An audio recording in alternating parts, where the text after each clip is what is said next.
20h sur la télévision Futur Média. Bonsoir à toutes et à tous. Bienvenue à cette principale édition. Les titres, c'est tout de suite. D'oxygène pour les enfants vivant avec un handicap. Bientôt la construction d'écoles répondant aux normes et permettant une éducation inclusive. Dans ce journal, le témoignage d'une mère qui nous raconte le chemin parcouru avec sa fille atteinte de handicap. L'éducation inclusive, nous en parlons ce soir avec ce portrait, le portrait d'une jeune fille atteinte de handicap, Najiba, elle s'appelle. Elle est née à 4 mois et demi et a prononcé ses premiers mots à 4 ans. Une histoire poignante racontée par sa mère qui, avec son courage et son audace en bandoulière, n'a ménagé aucun effort pour la survie de son enfant. Amignan nous raconte aujourd'hui les péripéties qu'elle a traversées pour trouver une école à sa fille ici à Dakar et pose ainsi le problème de l'éducation pour les enfants atteints de handicap au Sénégal. Fatima Ba l'a rencontré, reportage. C'est avec une très grande fierté qu'elle parle de sa fille handicapée, née à 4 mois et demi, ses premiers mots à 4 ans, ses premiers pas à 7 ans. L'histoire de Najiba est juste poignante. Elle est née à 4 mois et demi.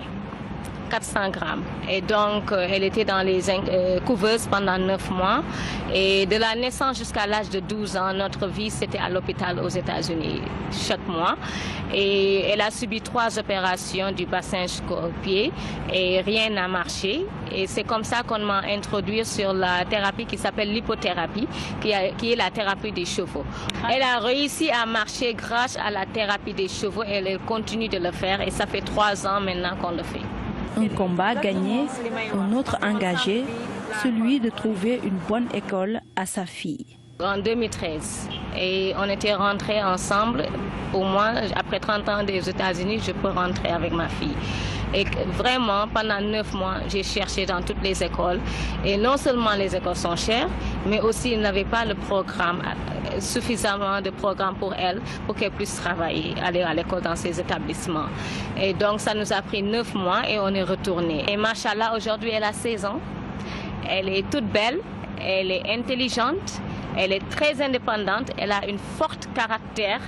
Elle est en classe de seconde et l'année prochaine, Inch'Allah, elle va en première. Au Sénégal, les enfants en situation de handicap ne bénéficient pas tous d'une bonne éducation. Pour cette maman, il leur faut une éducation inclusive. Il y a le centre Talibou Dabo, ils sont en manque de tout. J'ai beaucoup pleuré parce que je suis rentrée là-bas, j'avais le cœur brisé. Ces enfants qui ont besoin de psychomotricité, de sensoring, il n'y a pas de matériel. Quand un enfant est handicapé, si on ne fait pas leur massage, si on ne les amène pas chez l'orthophoniste, chez le neuropédiatre, chez l'ergothérapeute, on ne peut pas se dire qu'ils vont changer, ils vont marcher, ils vont parler. Même si des efforts sont consentis du côté des autorités, il reste encore beaucoup à faire pour améliorer les conditions de vie des enfants handicapés, des efforts aussi du côté des parents. Les enfants, c'est des dons de Dieu. Et dès que tu les acceptes comme des dons de Dieu, Dieu te récompensera. Et moi, Dieu m'a récompensé. Et alhamdulillah, santé Allah.